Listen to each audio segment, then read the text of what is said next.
신앙을 가지고 있다는 것을 어떻게 설명할 수 있을까요? 우리가 어떻게 신앙을 가지게 되는 것이고 또 그리고 어떻게 신앙이 성장하게 되는 것일까요? 제가 지금으로부터 약 한 25년 전입니다. 그때 아동부 교육전도사로 섬기고 있었는데요. 그때 토요일마다 학교 앞에 전도를 가곤 했습니다. 지금은 학교 앞에 가서 뭐 아이들 만나고 그러면 안 된다고 하더라고요.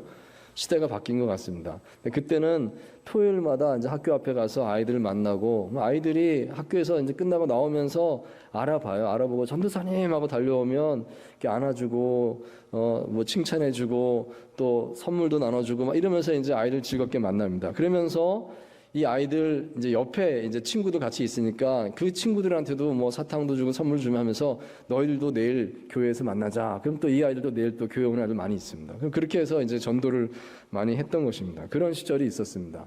자, 그런데 그때 종종 이렇게 말하는 아이들을 만나곤 했던 기억이 있습니다. 정말 오래간만에 만나는 아이들 있으면 인사를 하거든요. 누구야 정말 오래간만이다. 그동안 잘 있었어. 인사를 하면 그 가운데서 어떤 아이들은 이런 답을 하는 겁니다. 저는요 교회 끊었어요. 그래요. 예, 이 아이들 수준의 말이에요. 저는 교회 끊었어요. 이렇게 말을 하는 거예요. 이게 이제 마치 학습지 정기 구독하다가 이렇게 끊는 것처럼 교회도 이제 그런 비슷한 개념으로 아이들이 생각을 했다는 것입니다. 저는 그때 그 이야기 들으면서 좀 생각해 보게 되었었습니다. 그렇구나. 이 현대인들에게 신앙이 기호화된다고 하는 게 이런 거겠구나. 좋으면은 가고 싫으면 안 가고. 무슨 취미생활, 무슨 클럽 가입하듯이 다니다가 끊고 이런 걸로 이제 신앙생활을 생각하는구나. 그게 현대인들이겠구나 하는 생각이 들었습니다. 자, 그런데 오늘날에 이 포스트 코로나 시대를 맞이하면서 우리는 다시 비슷한 생각을 해보게 되는 것입니다. 지난 코로나 시기에 어쩔 수 없이 우리는 한동안 온라인에서만 만날 수 있는 이제 예배를 그 온라인 예배만 드리는 그런 시기를 거쳤는데요. 그런데 이제는 아니지 않습니까? 이제는 자유로워졌습니다. 이제는 얼마든지 모여서 대면으로 예배 드리고 모임하고 다 할 수가 있어요. 자, 그런데 아직도 많은 크리스천들이 그냥 온라인에 남아 있다는 통계가 있는 것입니다. 온라인에 남아 있습니다. 통계적으로 보면 약 한 29%의 크리스천들이 언처치드 크리스천, 우리말로 바꾸면 가난한 교인이라고 합니다. 교회 안 나가는데 나는 기독교인입니다. 이런 사람들이 있다 하는 것입니다. 이런 시대에 신앙이란 무엇인가 하는 질문을 다시 한번 해보지 않을 수 없겠습니다. 과연 기독교 신앙 가지게 되는 것은 어떻게 되는 걸 말하는 것일까요? 나는 크리스찬입니다. 그러면 어떻게 살아야 되는 것을 말하는 것일까요? 자, 그런 의미에서 우리는 오늘 본문에서 예수님께서 보여주신 이 신앙의 꿋꿋함에 대해서 한번 생각을 해보면 좋겠습니다. 신앙의 꿋꿋함입니다. 주변 사람들이 어떻게 한다 할지라도요, 어떤 행동을 보인다 할지라도요, 이게 믿는 겁니다. 이게 하나님 앞에서 바른 겁니다 하면은 그렇게 살겠습니다 하고 그 길로 가는 겁니다. 그 꿋꿋함. 예수님께서 그런 면을 보여주셨다는 것입니다. 오늘 본문의 이야기는 예수님께서 예루살렘 성에 입성하시는 이야기입니다. 21장 1절에 먼저 보시면 그들이 예루살렘에 가까이 가서라고 이렇게 시작을 하고 있고요. 그 다음에 21장 10절에 가서도 보시면 예수께서 예루살렘에 들어가시니 이렇게 나옵니다. 그러니까 이런 얘기죠. 21장 1절에서부터 9절까지 이 말씀이 이제 예루살렘 성에 들어가시기 직전의 상황을 지금 이야기하고 있구나. 예루살렘 성으로 한 걸음 한 걸음 다가가시는 그 모습을 그리는구나 하는 것을 우리가 알 수가 있는 것입니다. 자, 그런데 예수님께서 예루살렘 성에 들어가실 때에 사람들이 보인 행동, 또 예수님 제자들이 보인 그 태도, 그것과 이 예수님의 행동은 큰 차이가 있었던 것입니다. 우리가 그 점을 보는 것입니다. 자, 우선 예수님의 제자들의 모습을 보시면 주로 이제 앞에 20장에 주로 그 제자들 모습이 나오는데 제자들은 서로 누가 크냐라고 다투고 있었습니다.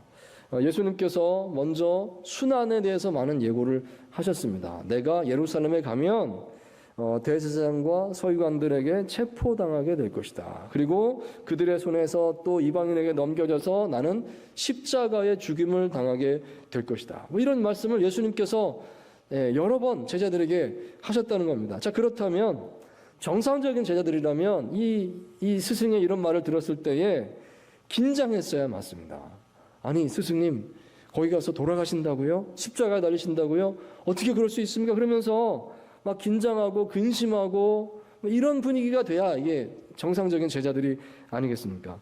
자, 그런데 예수님의 제자들은 정말 이상한 것 같습니다. 제대로 이 상황을 이해를 못한 것인지, 예수님 말씀을 제대로 이해를 못한 것인지, 자기들끼리 누가 서로 크냐 이걸로 다투고 있었다는 것입니다. 하나님 나라가 이루어지게 되면 누가 주님 오른편에 앉고 누가 왼편에 앉겠느냐, 이거 가지고서 따로 청탁을 드리고 내 자리가 어떤 자리입니까 하고 또 그것 얘기 들은 또 다른 제자들이 막 불쾌해하고 하면서 서로 다투고, 이런 분위기가 제자들의 분위기였습니다. 자, 그리고 이제 예수님을 맞이하는 무리들의 모습이 나오는데, 이 무리들은 상당히 기쁨으로 들떠 있었습니다. 여기 8절 9절 말씀 오늘 본문에 다시 한번 읽겠습니다. 시작. 무리의 대다수는 그들의 겉옷을 길에 펴고 다른 이들은 나뭇가지를 베어 길에 펴고 앞에서 가고 뒤에서 따르는 무리가 소리 높여 이르되 호산나 다윗의 자손이여 찬송하리로다. 주의 이름으로 오시는 이여 가장 높은 곳에서 호산나 하더라. 아멘. 자, 보시면 굉장히 사람들이 막 흥분되어 있구나 하는 것을 알 수가 있습니다. 예수님을 다윗의 자손이여 라고 이렇게 외쳐 부르고 있는데요. 이 표현은 메시아여 이런 뜻입니다. 메시아여. 왜냐하면 구약의 예언 가운데 메시아가 오시면 다윗의 후손으로, 다윗의 왕통으로 오신다라고 되어 있기 때문에 이 사람들이 다윗의 자손이여 라고 부른다는 얘기는 메시아가 오셨군요, 이런 뜻이 되는 겁니다. 사람들은요, 메시아가 오셨다고 막 흥분해서 막 소리치는 그런 분위기인 겁니다. 겉옷을 길에 폈습니다. 이 주님이 가시는데 앞에다가 이 옷을 편다는 것은 왕으로서 대우를 하는 것을 말합니다. 왕이 행차하면 사람들이 그렇게 하는 것이죠. 여기다가 이제 오늘날에도 카펫을 깔지 않습니까? 자기 옷으로 카펫을 까는 겁니다. 그 다음에 종려나무 가지를 흔들고 또 나뭇가지를 바닥에 깔고 하면서 왕이 지나가는 행차에 최선의 그 존경심을 그렇게 표현했던 것입니다. 자, 그런데 여러분, 이런 분위기였습니다. 이런 분위기였는데 이때에 예수님께서 어떻게 하고 계신가를 눈여겨보시기 바랍니다. 예수님께서요, 새끼 나귀를 타셨다는 것입니다. 여기 1절 2절 말씀 다시 한번 보십시오. 제가 읽겠습니다. 그들이 예루살렘에 가까이 가서 감람산 벳박에 이르렀을 때 예수께서 두 제자를 보내시며 이르시되 너희는 맞은편 마을로 가라. 그리하면 곧 매인 나귀와 나귀 새끼가 함께 있는 것을 보리니 풀어 내게로 끌고 오라. 아멘. 이게 무슨 말인가 하면 예수님께서 제자들을 미리 보내서 준비를 시키셨다는 겁니다. 뭘 준비시켰는가? 새끼 나귀를 준비를 시키고 계십니다. 새끼 나귀를 타셨구나, 알 수가 있습니다. 뒷부분 이제 성경 보시면 새끼 나귀를 타고 가는 모습이 나오고 있습니다. 이게 무슨 말인가 하면요, 예수님께서 새끼 나귀를 일부러 의도적으로 준비하셨다는 겁니다. 그냥 거기 있으니까 타야 되겠다 탄 게 아니라 미리 잘 챙겨서 준비해서 내가 이거 꼭 필요하다 해서 새끼 나귀 타셨습니다. 자, 그럼으로써 예수님께서는 사람들에게 중요한 교훈을 주기 원하셨던 것입니다. 여러분, 그 장면을 한번 상상해 보십시오. 지금 분위기가 사람들이 막 흥분해 있고 왕을 맞이하는 분위기입니다. 메시아가 오셨다 하면서 막 옷을 길에 깔고 사람들이 막 환호성을 지르고 그런 분위기입니다. 그런데 예수님께서 거기를 지나가시는데 새끼 나귀를 타고 뒤뚱뒤뚱 가시는 겁니다. 예수님 그 새끼 나귀에 탄 모습이, 나귀가 작으니까 아마 제가 상상하건대 예수님 발이 땅에 닿을락 말락 뭐 그런 거였을 겁니다. 새끼 나귀는 한 번도 사람을 태워보지 않은 미숙한 나귀였다라고 돼 있거든요. 그러니까 제대로 똑바로 가기나 했겠습니까? 삐뚤빼뚤 하면서 비틀비틀하면서 이상한 모습으로 가지 않았겠어요? 예수님께서 굳이 그걸 타고 가고 있는 겁니다. 어떻게 보면 좀 우스꽝스러운 그런 모습이기도 하죠. 자, 여러분, 그런데 이것은 예수님께서 의도적으로 이렇게 보여주신 것이다 하는 것입니다. 일부러 이렇게 하신 겁니다. 그 뜻이 여기 나와 있죠. 5절 말씀에 스가랴서 9장 9절을 인용하고 있는데 이렇게 말합니다. 시온 딸에게 이르기를 내 왕이 내게 임하나니 그는 겸손하여 나귀 곧 멍에 매는 짐승의 새끼를 탓도다 하라 하였느니라. 아멘. 여기 겸손이라고 하는 단어가 나옵니다. 이게 뭐냐? 겸손하신 것이다. 이 겸손의 표지로서 나귀를 타셨다. 새끼 나귀 타셨다라고 말씀을 해석을 해주고 있습니다. 예수님께서 왕이시지 않습니까? 지금 왕의 대우를 받고 있는 거예요. 왕이시여 오시옵소서 하는데 그때 예수님께서 새끼 나귀를 일부러 타신 겁니다. 여러분, 왕이라고 하면 어떤 모습이겠습니까? 왕은 늠름한 모습이어야 되고요. 큰 말을 타고 아니면 멋진 화려한 수레를 타고 등장해야 되는 거예요. 왕의 행차면 사람들이 뭐 환호성 지르고 그러면 왕은 그런 의젓한 모습으로 지나가야 되는 거예요. 근데 예수님께서 그렇게 일부러 안 하셨다는 겁니다. 일부러 그렇게 안 하셨습니다. 예수님은 새끼 나귀를 타고 비틀비틀 초라한 모습으로 일부러 그렇게 가셨습니다. 자, 이런 예수님의 행동 무슨 뜻일까? 이건 겸손하다 해석되지만 더 나아가서 분명히 여기 메시지가 있는 겁니다. 그것은 이 메시아에 가는 길에 대한 사람들의 선입견을 깨뜨리려는 의도가 있었다는 것입니다. 사람들이 생각하기에 메시아 그러면 예수님 제자들도 그렇고 무리들도 마찬가지입니다. 메시아는 높은 사람입니다. 강한 사람입니다. 세상을 지배하는 사람입니다. 권력자입니다. 이렇게 생각했던 것이죠. 그분이 오시면 로마 제국도 몰아내고 정치적인 쿠데타를 일으켜서 나라를 새롭게 할 것입니다. 자, 그때 되면 우리가 어떤 한 자리를 차지할까? 다들 그렇게만 생각했던 것입니다. 하지만 예수님께서 지금 새끼 나귀를 타시면서 보여주는 메시지가 뭐냐 하면 그렇게 생각하면 안 된다는 것입니다. 메시아는 그런 분이 아니다는 것입니다. 세상을 구원하는 방법은 강한 힘으로 되는 것이 아니다. 어떤 큰 능력으로 되는 것이 아니다.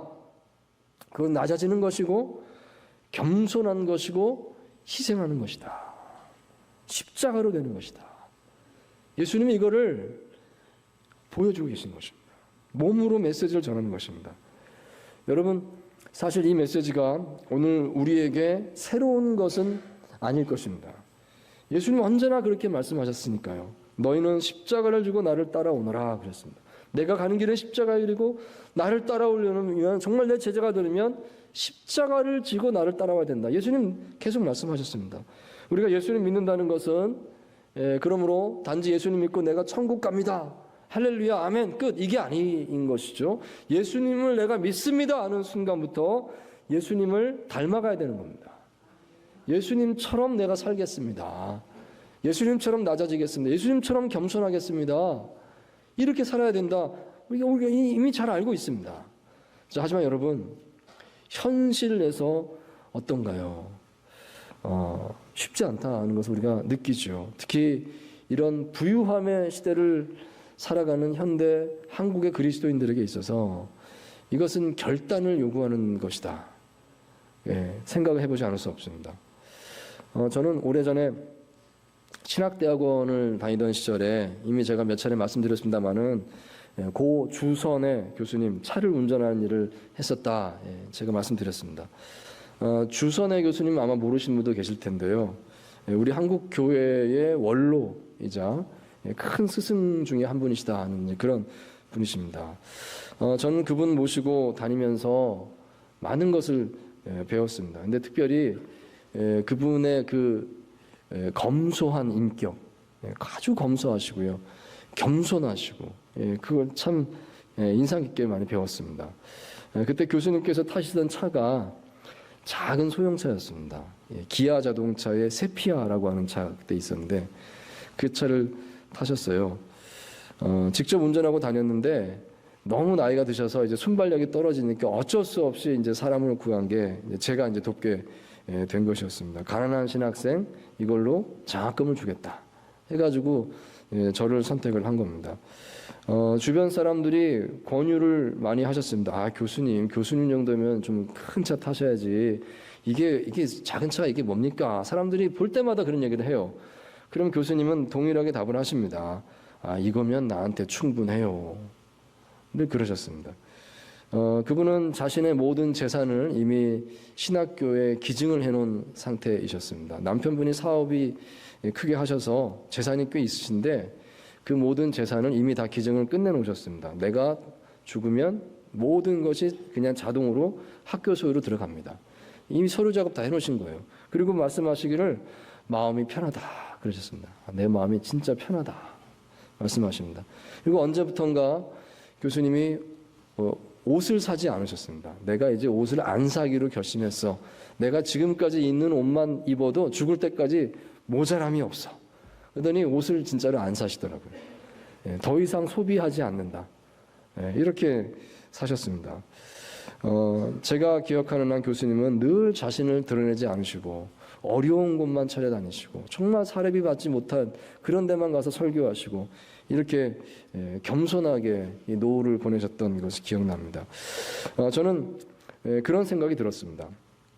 우리가 앞에 세대를 좀 본받아야 되겠다. 저는 이제 그때 젊은 신학생이니까 이제 목회를 앞으로 해야 된다 생각할 때 누구를 본받을까 할 때 지금 현역에 계신 그 많은 좋은 분들 계시지만 그분들보다는 그 앞에 세대를 좀 본받아야 되겠다. 주선혜 교수님 같은 그런 세대 생각이 들었습니다. 1990년대 이후에 한국교회가 엄청 부흥하고 또 부흥하다 보니까 사회적으로도 목소리 내는 영향력 있는 단체가 되었습니다. 근데 아쉬움이 있는 겁니다. 그거보다는요, 아직 한국 기독교인의 수가 채 3%가 되지 않았던, 2%인가 그랬죠. 그때 일제 강점기 때 신앙생활 하셨던 우리 믿음의 선배들. 또 해방 후에 6.25 전쟁 겪고 나서 다 무너졌을 때 그때 다시 교회를 세우겠다고 희생해서 노력했던 그 믿음의 선배들. 그 세대들을 좀 우리가 연구하고 본받아야 되겠다. 그런 생각이 들었습니다. 그 세대는 그야말로 새끼 나기를 타는 영성을 가진 세대였다 하겠습니다. 그런데 어느 순간부터인가 그걸 잊어버리지 않았나. 교회가 부흥하고 건물도 크게 짓고 이렇게 보니까 우리가 착각하고 있는 거 아닐까. 그런 생각이 들었습니다. 자, 여러분, 그러자면 우리가 좀 불편함을 감수할 줄 알아야 되겠습니다. 건강한 신앙은요, 불편함이 있는 신앙입니다. 건강한 신앙은 모든 게 다 완벽해서는 안 돼요. 불편함이 있어야 되는 겁니다. 참는 게 있어야 되는 겁니다. 그게 좋은 신앙입니다. 여러분, 우리 교회가 참 주차가 불편하죠. 좀 떨어진 곳에 차를 세우고 막 걸어서 올라와야 되지 않습니까? 어렵습니다. 그게 힘들면 대중교통으로 와야 되고 그것도 쉽지 않고 아니면 그냥 걸어오든지. 더운 여름에 땀이 많이 날 겁니다. 하지만 여러분, 이런 것들이 은혜인 줄 믿습니다. 우리 신앙에 있어서 이런 것들이 결격사유가 돼서는 안 되겠습니다. 제가 설교서두에 말씀드렸다시피 신앙은 취미생활이 아닌 것입니다. 좀 불편하다고 그래서 끊었어요. 쉬고 있어요. 이럴 수가 없는 거예요. 신앙은요, 좀 꿋꿋함이 있어야 되겠습니다. 꿋꿋해야 됩니다. 이게 맞습니다. 이게 옳습니다. 이게 하나님의 뜻입니다. 그래서 이걸 붙드는 삶을 사는 게 신앙생활 아니겠습니까?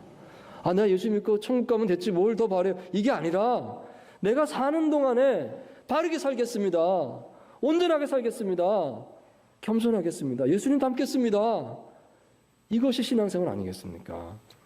예수님께서 새끼 나귀를 타신 모습을 일부러 보여주신 것처럼 이런 꿋꿋함이 우리에게 있어야 되겠습니다.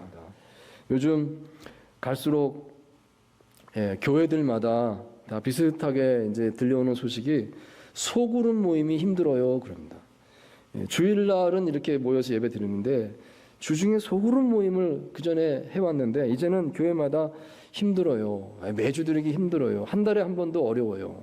이렇게 되는 교회들이 참 많아지는 것 같습니다. 정말 그렇죠. 소그룹 모임이 쉬운 거 아닙니다. 시간 내야 되죠. 또 같이 모이면 그냥 모이나요? 먹을 것도 좀 준비해야 되는 거죠.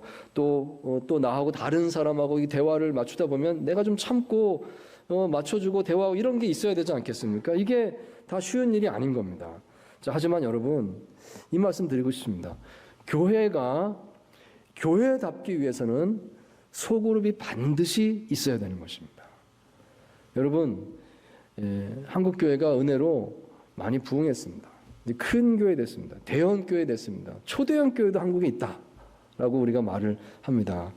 우리 교회가 크다는 것에 빠지면요, 여러분, 그 위험한 겁니다. 허영에 빠지는 겁니다. 교회가 크다는 것이 도대체 뭡니까? 아무 의미 없는 겁니다.